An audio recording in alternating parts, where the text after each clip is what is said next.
lebih indah lagi ketika saya dan saudara-saudara terhubung dengan Tuhan. Karena kalau hanya saya yang terhubung dengan Tuhan, kurang kurang indah. Tapi karena saya, saudara-saudara, terhubung dengan Tuhan, kita semua boleh terhubung. Sabat ini menjadi sabat yang indah. Sudah 1 tahun kita beribadah secara online, saudara-saudara. Bagaimana situasi dan kondisi rohani kita? Bertumbuhkah kita? Atau makin lama makin layukah kita? Atau kita diam di tempat saja? Yohanes 14 ayat 6, Yesus berkata, "Akulah jalan dan kebenaran dan hidup." Pada ayat ini kita diingatkan bahwa Yesus adalah kebenaran. Artinya, seperti yang tadi di jam sholat sahabat saya sampaikan, Yesus tidak akan dan tidak mau berdusta, saudara. Kalau dia tidak akan dan tidak mau berdusta, itu berarti kita dapat mempercayainya sebagai satu-satunya kebenaran dalam hidup kita. Bahwa apa yang dia sampaikan kepada kita itu benar adanya dan dapat dipercaya. Itu berarti di dalam segala situasi dan kondisi yang saudara dan saya alami sabat hari ini. Baikkah itu? Burukkah itu? Roma 8 ayat 28 mengatakan, ini adalah bagian dari pekerjaan Allah. Bahwa Allah bekerja dalam segala sesuatu untuk mendatangkan kebaikan bagi saudara dan saya, bagi kita yang mengasihi Dia. Maka bukanlah kebetulan apabila Tuhan Allah dengan kemahakuasaannya mengizinkan pandemi kita alami dalam hidup ini. Bahwa Tuhan ingin kita belajar sesuatu hal yang penting dalam hidup kita, saudara-saudara. Terutama aspek kerohanian di tengah-tengah pandemik. Karena pandemik membuat kita semua dipaksa untuk diam di rumah. Bekerja dari rumah, sekolah dari rumah, bahkan beribadah pun dari rumah. Apa maksudnya ini, saudara? Ketika Tuhan mengizinkan kita untuk beribadah dari rumah saja, ini seperti mengingatkan kita kepada apa yang ditanyakan oleh seorang murid kepada Yesus ketika dia khotbah di atas bukit. Dia bertanya, "Guru, bagaimana caranya kami bisa berdoa?" Apa yang Yesus katakan, saudara? Tetapi jika engkau berdoa, masuklah ke dalam kamarmu, tutuplah pintu dan berdoalah kepada Bapamu yang ada di tempat tersembunyi. Maka Bapamu yang melihat yang tersembunyi akan membalasnya kepadamu. Matius 6 ayat 6. Maksud Yesus cukup sederhana. Bahwa segala ritual dan maksud tujuan keagamaan kita dimulaikan dari rumah. Dari dalam kamar kita. Itu dimulai dari ranjang kita dulu, saudara. Saya, istri saya, dan anak saya. Saudara, istri saudara, suami saudara, anak-anak saudara. Jauh sebelum kita dapat berpikir, kapan kita bisa pergi ke Kedoya lagi ya untuk pergi ke gereja. Ingat saudara, Tuhan mau supaya saudara dan saya belajar lagi. Memperbaiki kondisi rohani pribadi kita dan keluarga kita sebelum kita dapat pergi ke gereja. Karena rumah tangga yang sehat adalah gereja yang kuat. Tuhan mau supaya kita belajar menunjukkan sikap ibadah yang benar lebih dulu di rumah. Sebelum kita boleh pergi kembali ke gereja. Karena banyak masalah yang terjadi di gereja yang bikin pendeta pusing karena sikap tidak benar dalam rumah tangga. Pertumbuhan gereja saudara di Kairos bergantung dari pertumbuhan rohani keluarga kita di rumah tangga kita. Jadi sepanjang tahun ini harusnya kondisi rohani kita sudah siap. Kita sedang bertumbuh. Karena kalau nanti kita offline lagi di gereja, kebangunan rohani akan tercipta di gereja kita. Gereja Kairos yang digembalakan oleh sahabat saya, Pendeta Antonius, akan meledak, saudara. Gereja saudara akan menjadi gereja yang luar biasa. Percikan-percikan api rohani akan menyulut satu dengan yang lainnya. Tapi ingat, di mana itu dimulai, saudara? Di dalam rumah kita. Saudaraku, mari kita berdoa untuk firman Tuhan pada siang hari ini. Tuhan, dengan segala keterbatasan kami, ketika lembaran kitab suci kami bacakan, kami membutuhkan kuasa Roh Kudus untuk membantu kami mengerti pembacaan ayat dan menolong kami memetraikan firman yang kami baca di dalam hati kami, di tanah hati yang paling subur, sehingga benih kebenaran ini akan bertumbuh, berbuah. Hidup kami dipulihkan, ada sukacita dalam hidup kami. Bahkan orang-orang yang ada di sekitar lingkungan hidup kami terberkati. Berbicaralah bersama dengan kami Tuhan. Dalam nama Yesus kami berdoa. Amin. Ada beberapa hal yang perlu saya informasikan kepada saudara-saudara tentang firman Tuhan pada siang hari ini. Yang pertama, tidak ada slide, saudara-saudara. Tidak ada slide. Karena saya kangen lihat saudara-saudara semua. Saudara bisa bayangkan, 1 tahun katong sonde baku lihat, saudara, karena Zoom. Kita dibatasi sama Zoom. Baru kita sonde baku lihat lagi di Zoom. Aduh, saudara-saudara. Jadi kalau boleh, yang bisa tolong nyalakan kameranya supaya kita bisa baku lihat, saudara-saudara. Karena kalau saudara tidak buka kamera, ini bisa mengurangi semangat ibadah satu dengan yang lain, kan? Supaya saya bisa lihat anak-anak muda punya senyum manis. Nah, mama papa dong punya senyum yang hangat, itu bisa bikin kita tambah semangat dan bersuka cita hari Sabat ini. Hal yang kedua, karena sonde ada slide Sabat ini, saudara-saudara, jadi saya mohon saudara-saudara boleh ambil Alkitabnya untuk menemani saudara-saudara punya uh, ibadah siang hari ini. Alkitab boleh diletakkan di samping sehingga pembacaan firman boleh jadi berkat buat kita semua. Karena sudah terlalu lama kita pakai handphone, laptop sampai bau kertas, kita udah lupa, saudara-saudara. Jangan-jangan Alkitab kita udah berdebu ini karena kita udah nggak pernah baca lagi Alkitab buku.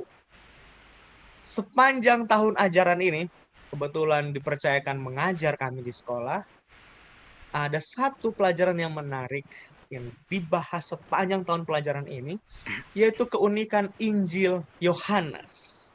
Jadi sepanjang tahun saya dengan anak-anak murid mempelajari kitab Yohanes. Dan saudara, berkat itu ternyata jadi bagian dalam kehidupan saya ketika saya mengajar mereka. Mereka belajar supaya dapat nilai. Ketika saya mempelajari kitab Yohanes secara pribadi untuk mengajar mereka, saya dapat berkat. Jadi Sabat ini saya mau bagikan berkat apa yang saya pelajari dengan murid-murid saya pada saudara-saudara semua, saudara di Jemaat Kairos. Ketika pelajaran kitab Yohanes dikupas habis, saya bisa melihat seseorang yang benar-benar mengerti Yesus sangat dalam, saudaraku. Kita tahu semua bahwa Yohanes adalah penulis kitab ini, hubungannya dekat, bukan, dengan Yesus. Yesus selalu ada di hatinya Yohanes, saudara.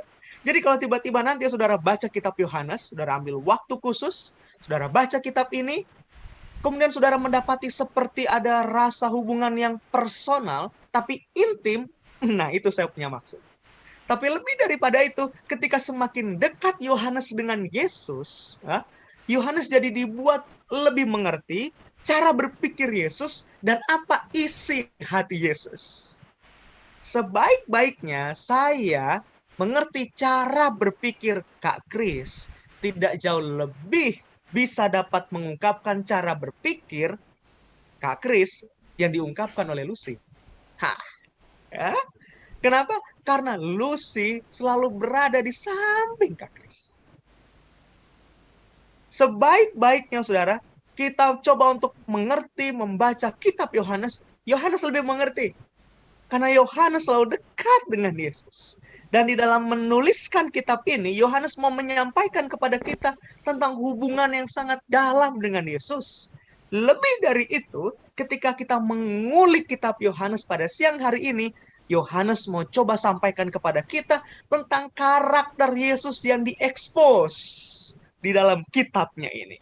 Sehingga yang menikmati hubungan itu bukan cuma Yohanes, bukan, saudara, tapi saudara dan saya juga bisa menikmati hubungan yang indah itu seperti yang Yohanes miliki bersama Yesus. Dan bagian dari kitab Yohanes yang akan kita bahas ini adalah Yohanes pasal yang kelima. Jadi kalau kita punya Alkitab, mari kita baca Alkitab kita di Yohanes pasal yang kelima. Tidak semua dari bagian pasal ini akan kita baca, saudara, dan kita bahas. Hanya ayat 1 sampai ayat 9 saja.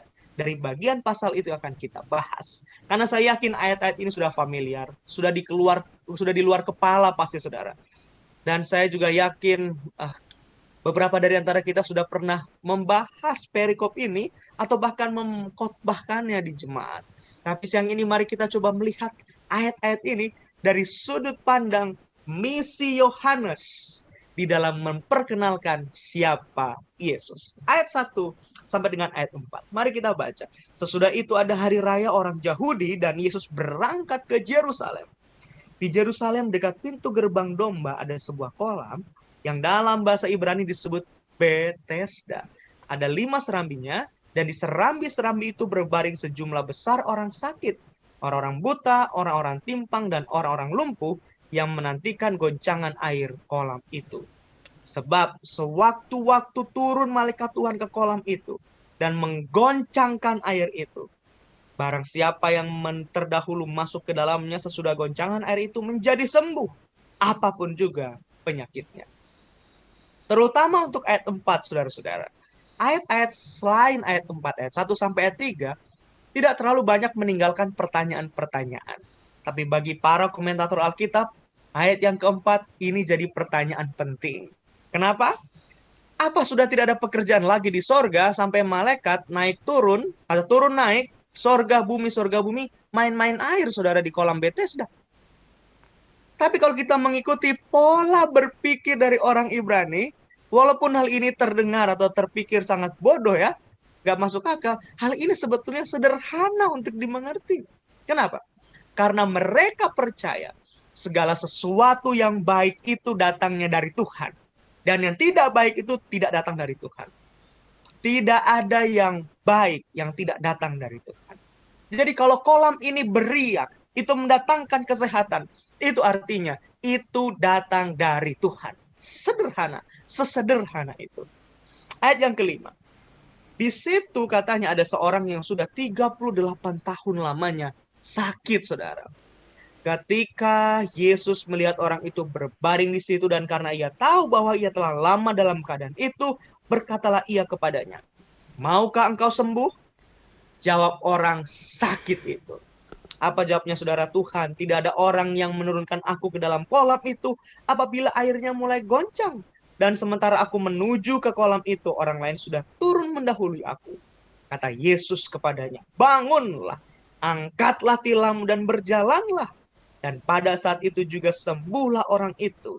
Lalu ia mengangkat tilamnya dan berjalan. Sebelum kita lebih jauh, saudara, ada yang unik dari cara Yohanes menulis pasal yang kelima ini. Biasanya, Yohanes akan selalu memberikan keterangan lengkap tentang peristiwa yang terjadi, terutama tentang perayaan. Perayaan apa yang sementara dirayakan saat itu? Contohnya, saudara, ketika kita buka pasal 2, dia menulis tentang pesta perayaan pernikahan. Ketika dia tulis pasal 13, dia tulis pesta perayaan Paskah. Atau dia bilang Paskah sudah mau tiba. Jadi jelas apa yang mereka sedang atau akan rayakan. Tapi di pasal yang kelima, kalau kita lihat ayat yang pertama, keterangan Yohanes tentang pesta kurang di situ. Tidak diberitahukan kepada kita sedang merayakan pesta apa mereka di Yerusalem pada waktu itu. Mengapa demikian? Boleh saja, saudara, keterangan itu kurang penting bagi Yohanes. Karena yang penting bagi Yohanes adalah Yesus menyembuhkan. Jadi fokusnya bukan pada pesta perayaan, tetapi fokusnya kepada Yesus. Orang-orang Yahudi sangat tahu bagaimana merayakan sebuah perayaan. Sama seperti kita orang-orang Kupang. Karena ketika pesta itu dilakukan, orang-orang akan datang dari segala penjuru tempat. Karena Yerusalem yang akan menggelar pesta. Orang-orang akan bersuka cita.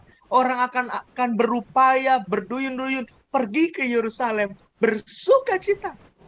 Tapi ada satu tempat di dekat Yerusalem, saudara-saudara, tempat yang berdampingan dengan pusat perayaan orang Yahudi yang rame itu, tapi tempat itu suasananya sangat berbeda, Ibu Popi. Karena di tempat itu ada banyak orang-orang malang yang kehilangan pengharapan. Mereka tidak dapat merasakan ramainya pesta perayaan di Yerusalem. Ketika semua orang berbondong-bondong pergi ke Yerusalem, ada orang di kolam Bethesda yang tidak dapat ada dayanya. Untuk membayangkan semarak pesta itu pun tidak bisa, saudara. Mereka merasa terbuang dari kumpulannya. Mereka merasa dikucilkan, tidak dihargai oleh karena penderitaan mereka. Yohanes, walaupun tidak memberikan keterangan pesta apa, tapi dia memberikan keterangan kepada kita tentang lokasi penyembuhan itu. Sangat jelas. Lokasinya di Bethesda. Bethesda ini, kalau diterjemahkan ke dalam bahasa Inggris, artinya adalah House of Mercy, atau rumah kasih sayang, rumah anugerah. Oke? Nah, detail berikutnya, saudara, yang diberikan kepada Yohanes kepada kita adalah lamanya orang ini menderita karena sakit. Berapa tahun, saudara-saudara, dia sakit? 38 tahun dia sakit. Saudaraku, ini yang menarik. Di zaman Yesus, ketika seseorang mendengar atau membaca segala sesuatu yang ada hubungannya dengan 38 tahun, saudara tahu apa yang ada dalam pikiran mereka? Yang ada dalam pikiran mereka adalah kitab Ulangan. Oh, kenapa kitab Ulangan? Karena setiap kali mereka membaca kitab Ulangan, mereka akan mengingat 38 tahun lamanya bangsa Israel putar-putar di padang gurun. Biasanya yang terpikir pada kita adalah angka 40 tahun. Ya, itu betul. Tapi khusus pada kitab Ulangan, itu adalah 38 tahun. 38 tahun perjalanan bangsa Israel di padang gurun. Dan saudara tahu, apa judul buku Ulangan dalam bahasa aslinya? Bahasa aslinya adalah padang gurun. Oke, sekarang mari kita coba gabungkan semua informasi ini ya. Kita gabungkan semua informasi ini. Ada pesta orang Yahudi, semua orang pergi ke Yerusalem untuk merayakannya.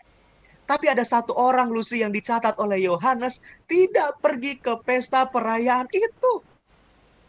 Sekalipun orang ini sepertinya ada di tempat yang tepat, di Bethesda, yang artinya rumah kasih sayang. Tapi sesungguhnya orang ini tidak merasakan yang namanya kasih sayang.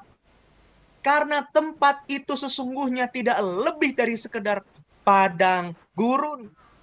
Tapi saudara, kehadiran Yesus saat itu, kedatangan Yesus saat itu merubah rumah kasih sayang yang sebetulnya adalah padang gurun menjadi benar-benar rumah kasih sayang. House of Mercy. Jadi keterangan pesta yang meriah itu jadi nggak penting lagi. Kemeriahan yang sesungguhnya sedang terjadi di Bethesda. Karena Yesus datang ke sana menyembuhkan dan mengubah gurun yang ada di Bethesda menjadi House of Mercy. Yohanes menulis pada ayat pertama, Yesus pergi ke Yerusalem. Ngapain dia pergi ke sana? Ditulis, Yesus pergi untuk ikut pesta. Tapi menariknya, Yesus memilih untuk belok sebentar. Yesus mau ke Yerusalem, tapi dia belok sebentar untuk pergi ke Bethesda. Untuk pergi ke rumah kasih sayang yang tidak ada kasih sayangnya, saudara. Untuk merubah tempat ini, supaya tempat ini benar-benar ada kasih sayang, karena tempat ini adalah rumah kasih sayang. Untuk merubah gurun tandus 38 tahun itu menjadi hari kegembiraan yang melebihi kegembiraan perayaan orang Yahudi di Yerusalem. Sekarang saudara-saudara, ini yang bagian bagi saya paling penting sekali. Saudara tahu di kalimat terakhir dari ayat 9. Kalau Kak Kris baca, di situ ditulis, hari itu adalah hari Sabat. Hari itu hari Sabat. Nope. Hari apa sekarang, Nope? Hari Sabat. Jadi bukanlah kebetulan apabila Sabat ini kita membaca kisah penyembuhan Yesus pada hari Sabat di kolam Bethesda di rumah kasih sayang. Yang tidak punya kasih sayang. Saudara, mungkin kita sementara mengalami apa yang orang ini alami, saudara. Kita punya rumah yang bagus, tempat representatif yang mantap, nyaman, saudara. Tapi sayangnya tidak ada kasih sayang di dalam rumah kita. Tidak ada keharmonisan antara suami dan istri. Tidak ada penghormatan yang diberikan oleh anak-anak kepada orang tua. Rumah yang tadinya harusnya menjadi tempat perlindungan, tempat di mana kasih dan sayang ditunjukkan. Sekarang rumah kita berubah menjadi padang gurun yang tandus. Mungkin saudara kita sama seperti orang ini yang sudah puluhan tahun. 38 tahun saudara dia bergumul. Mungkin kita sedang bergumul untuk suami kita, istri kita, anak-anak kita yang sudah hilang dari jalan Tuhan. Bertahun-tahun kita bergumul. Kita bergumul untuk pergumulan yang Tuhan mau penuhi dalam kehidupan rumah tangga kita, untuk cita-cita, karir, dan harapan kita. Saudara, mungkin kita sedang beribadah saat ini. Kita turut menyanyikan lagu-lagu pujian, tapi kita merasa terasing. Orang-orang sepertinya tidak ada yang dapat mengerti pergumulan dan penderitaan yang kita alami. Kita benar-benar seperti ada di padang gurun yang tandus. Nyanyian-nyanyian yang kita sampaikan kepada Tuhan sepertinya nyanyian yang hampa. Saudara, fakta dan situasi gambaran yang terjadi yang digambarkan oleh Yohanes di pasal yang kelima, ini seperti sebuah tipologi gereja yang suka dengan euforia perayaan, saudara. Perayaan.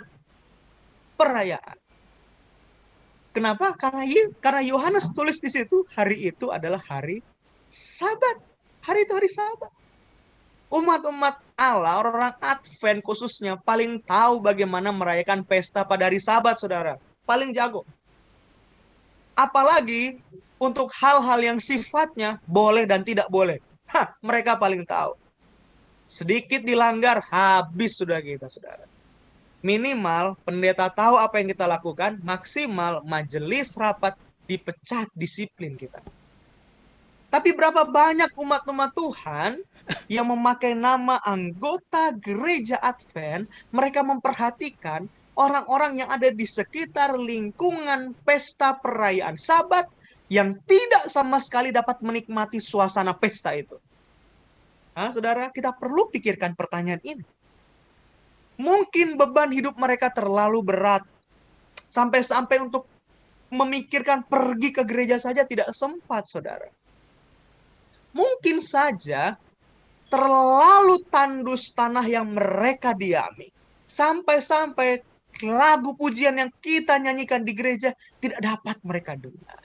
Padahal mereka adalah orang-orang yang dekat dengan tempat pesta itu.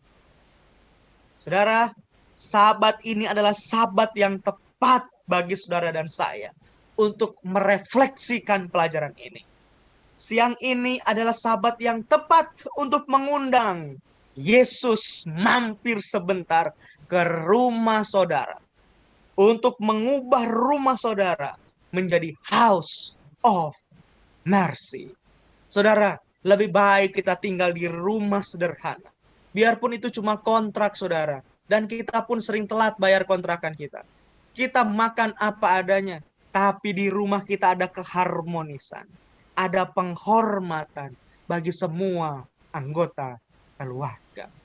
Sabat ini sabat yang tepat, saudara, untuk kita anggota gereja. Secara umum, gereja sebagai tempat pusat perayaan untuk melihat orang-orang yang ada di sekelilingnya yang sedang terpuruk dalam gurun pergumulan hidup mereka yang tandus. Sehingga mereka boleh mengalami kelepasan dan keselamatan dalam hidup mereka seperti yang dialami oleh saudara di dalam rumah tangga saudara. Seperti Yesus, saudaraku. Yesus sudah pergi ke Yerusalem sebelum dia merayakan pesta. Yesus tidak pergi ke Yerusalem untuk merayakan pesta sebelum dia pergi ke orang yang sakit di kolam Betesda. Karena bagi Yesus, saudara-saudara, pesta perayaan di Yerusalem tidak akan indah tanpa orang ini. Harusnya begitu juga kehidupan kita, saudara. Harusnya begitu juga. Kalau masih ada anggota-anggota yang belum kita dapat jangkau, Kalau masih ada anggota-anggota yang belum kita ketuk pintu rumahnya. Apa indah perbaktian Sabat ini, saudara? Nggak indah. Tidak indah. Kita perlu mencari mereka untuk terhubung bersama dengan kita sehingga pesta perayaan Sabat ini jadi makin indah. Pelajaran ini memberikan pengertian kepada kita bahwa Yesus rindu untuk mampir ke rumah kita dan memastikan kita semua juga boleh sembuh dari penyakit yang kita alami. Saudara, banyak penyakit yang kita alami. Saya tidak bicara soal penyakit fisik. Saudara lebih tahu dan mengerti kondisi fisik, saudara. Tapi bagaimana dengan penyakit rohani kita yang sering kita sembunyikan? Yesus mau diagnosa penyakit kita, tapi kita sering, saudara, mengklaim atau pura-pura nggak sakit. Bagi Yesus, pemulihan penyakit rohani itu penting. Karena ketika dia sembuhkan penyakit rohani, maka penyakit fisik kita juga sembuh, saudara. Sabat dan pesta perayaannya tidak akan indah, saudara-saudara, tanpa ada kesembuhan penyakit rohani dari saudara dan saya. Sabat akan jadi indah kalau semua penyakit-penyakit rohani kita, luka-luka kekecewaan rohani kita disembuhkan sama Yesus. Sehingga Sabat itu boleh terasa sukacita. Sebuah cerita untuk menutup firman pada siang hari ini. Ada seorang theologian, kalau Pendeta Antonius sangat familiar namanya, tapi mungkin beberapa dari antara kita tidak familiar dengan nama ini. Bapak ini namanya adalah Karl Barth, ya. Karl Barth. Karl Barth ini seorang theologian. Wah, dia sangat terkenal, saudara-saudara, di masanya. Dia sangat terkenal di masanya. Karena dia sangat terkenal, banyak orang yang membaca risalah-risalah, artikel, tulisan, tesis teologianya, sehingga semua orang terinspirasi dengan tulisan-tulisannya. Semua orang pengen ketemu sama dia. Semua orang pengen ketemu sama dia. Banyak orang pergi ke Swiss karena dia tinggal di Swiss. Banyak orang pergi ke Swiss tempat dia mengajar, di kampusnya. Saudara bayangkan, orang nggak bisa ketemu dia karena dia lagi mengajar, orang foto dia dari jauh. Yang penting bisa lihat Karl Barth dari jauh di foto, oke, cukup, that's it. Saking terkenalnya si Karl Barth, sampai ini menginspirasi banyak orang untuk pergi melancong tamasya ke Swiss hanya untuk bertemu dengan Pak Karl Barth. Satu kali Pak Wilmar, ada seorang yang datang jalan-jalan ke Swiss mau ketemu sama Karl Barth. Dia excited sekali, wah, senang sekali. Dia naik kereta untuk pergi ke kampus Karl Barth. Dia tidak sadar, Pak Wilmar, ternyata yang duduk di samping dia di kereta adalah Karl Barth itu sendiri. Dia sadar, saudara. Tapi karena dia excited, dia mau ketemu dengan Karl Barth, Pak Ismail, dia tanya sama orang di sampingnya yang adalah Karl Barth itu sendiri. Dia bilang begini, halo sir, do you know Karl Barth? Kamu tahu siapa Karl Barth? Karl Barth yang ditanya begitu bilang, saya nggak tahu. Orang ini nggak tahu kalau itu Karl Barth, saudara-saudara. Karl Barth bilang, saya tidak tahu. Tapi saya adalah orang yang setiap hari cukur kumis dan jenggotnya Karl Barth. Turis ini dia takjub. Oh ya? Jadi bapak adalah tukang cukurnya Karl Barth? Ya. Wah, senang sekali. Singkatnya saudara, hari itu dia tidak bisa ketemu sama Karl Barth. Dia berusaha sebisa mungkin dia nggak ketemu sama Karl Barth. Dia bilang, oke lah, nggak apa-apa. Dia pulang ke negaranya, dia ceritakan sama semua orang, nggak apa-apa.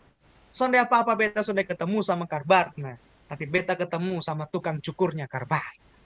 Senang sekali saudara, dia bangga sekali. Kenapa itu terjadi? Karena foto Karl Barth ini kurang tersiar kemana-mana. Karena mungkin teknologi saat itu belum sebagus sekarang ini.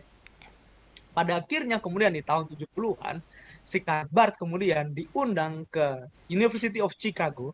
Dia bikin lecture di sana, dia mengajar di sana. Saudara, waktu dia mengajar barulah terpampang fotonya. Baru orang bisa kenal. Oh ini Karl Barth, oh ini Karl Barth. Saya nggak tahu mungkin turis tadi itu dia kaget mungkin ya waktu lihat Karl Barth punya foto. Wah ternyata dia ini ada di samping saya. Tapi cerita berlanjut. dia mengajar di universitas tersebut. Waktu dia mengajar, saudara-saudara, semua orang takjub dengan pengajarannya. Tibalah sesi tanya jawab. Wah, tiba sesi tanya jawab. Dia suka sekali bertanya. Sama seperti Elga tadi suka bertanya. Waktu dia bertanya sama Karbar, pertanyaannya sederhana tapi sulit, saudara, untuk dijawab. Ini Karbart mungkin harus menggunakan istilah pendeta Antonius tadi. Ini pertanyaan dari para dewa ini yang bisa menjawab. Karena pertanyaannya begini, Pak Karbart, kami mahasiswa membaca bukunya Pak Karbart yang tebal-tebal itu. Kami semua takjub. Tapi kalau Pak Karbart diminta untuk merangkum semua tulisan-tulisan Bapak Karbart itu kira-kira dalam 1-2 kalimat, apa yang Bapak Karbart mau sampaikan kepada kami? Wah, Karbart pusing, saudara. Bayangkan ini bukunya banyak sekali, tebal-tebal. Dia disuruh merangkum kalimat sederhana untuk menunjukkan pengalaman imannya dan inti dari pengajarannya disampaikan. Karbart dia berdiri, dia tersenyum Nope, sama seperti Nope yang suka senyum. Dia bilang, anak muda, saya akan ceritakan. Saya akan kasih tahu apa makna dari semua tulisan-tulisan dan pengajaran-pengajaran saya. Dengan satu kalimat sederhana yang sejak kecil saya selalu dengarkan dari ibu saya ketika ibu saya menimang dan menjaga saya. Sudah tahu apa yang Karbart sampaikan? Jesus loves me. This I know. For the Bible tells me so. Bagi Karbart, tidak ada hal yang lebih menakjubkan selain fakta bahwa Yesus mengasihinya. Saudara, bagi Yohanes, tidak ada hal yang lebih menyenangkan dan membuatnya makin mencintai Yesus. Selain fakta, Yesus lebih dulu mencintai Yohanes. Kalau ada yang bisa membuat kita terus berbahagia setiap hari, saudara, karena kita orang Kristen yang dengan iman merespons anugerah Tuhan, keselamatan yang nyata itu, bahwa Yesus itu begitu mengasihi kita. Sekalipun kita sementara hidup di padang gurun tandus sekalipun, saudaraku, yakinlah, Yesus rindu untuk belok sebentar, mampir di rumah kita, ubah padang gurun dalam kehidupan kita menjadi rumah kasih sayang. Ingat, saudara, Jesus loves me. This I know, for the Bible tells me so. Tuhan Yesus memberkati kita semua. Maranatha.